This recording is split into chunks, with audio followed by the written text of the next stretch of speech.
এখানে ও সাইজের আলু লইছি 5টা, এটা একবার জলদি দই লিছি। এখন এটার মাঝামাঝি কাটিম ওরকম করিয়া, সবটা ওরকম মাঝামাঝি কাটিম।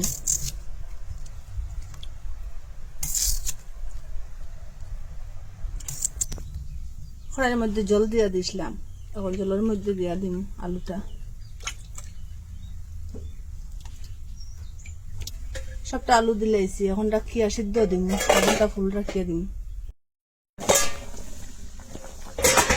দেখুন আলুটা সিদ্ধ হয়ে গেছে, পুরাপুরি ফাটি গেছে। এখন গ্যাসটা অফ করে দিয়ে জল থেকে আলুটা এখন উঠে গিয়ে একটা গামলার মধ্যে লইব।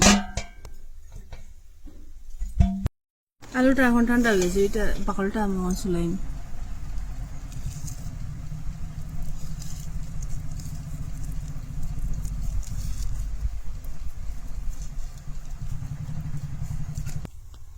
আলুটা এরকম হাত দিয়ে এটা ভাঙিল না।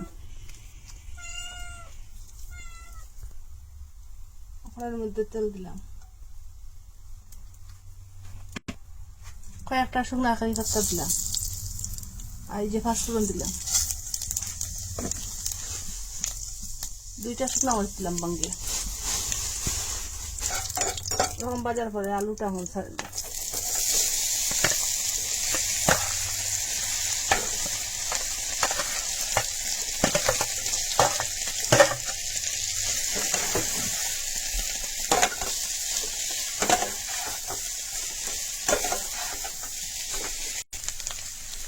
হলুদ গুঁড়া, মরিচ গুঁড়া, ধনিয়া গুঁড়া, জিরা গুঁড়া, এলাচ গুঁড়া, দালচিনি আর গরম মশলা গুঁড়া।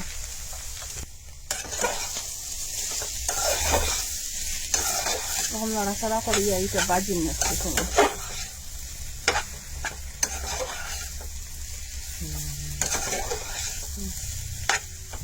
ওরকম বাজার করে আমি জল দিয়ে দিই। বেশ জল দিতাম না, আলুটা আগে থেকে সিদ্ধ করা আছে।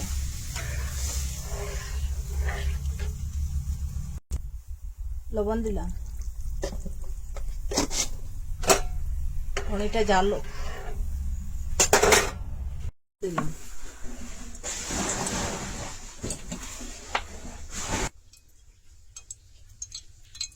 একটু হলুদ গুঁড়া দিলাম তেলের মধ্যে, পনিরটা নিচে লাগতো না।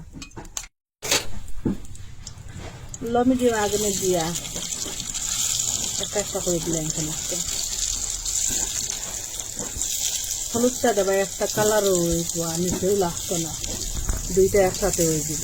পনিরটার মধ্যে হলুদ লাগিয়ে গেল, পাল্টাই আর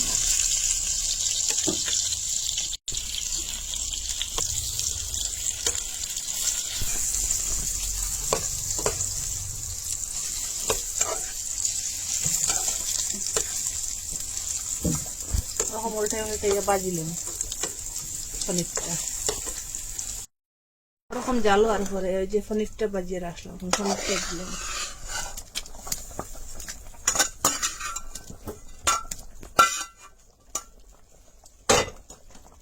এটা দিয়ে আর একটু ঘন ওরকম জাল দেওয়ার পরে আমি এখন গ্যাসটা অফ করে দিলাম। একটু জুল জুল রয়েছে। আপনারা একদিন পনির তরকারি ওরকম বানাইয়া খাইবা, খুব সুস্বাদু পনির তরকারি আলু দিয়ে বানাইয়া খাইলে।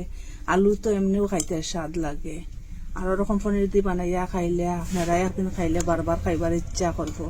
আপনারা কই থেকে দেখা কমেন্টের মধ্যে নিশ্চয় জানাইবা। ভালো লাগলে লাইক কমেন্ট শেয়ার সাবস্ক্রাইব করবা। আজকের ভিডিও এখানে শেষ, নতুন একটা ভিডিও নিয়ে ফিরে আসবো বন্ধুরা।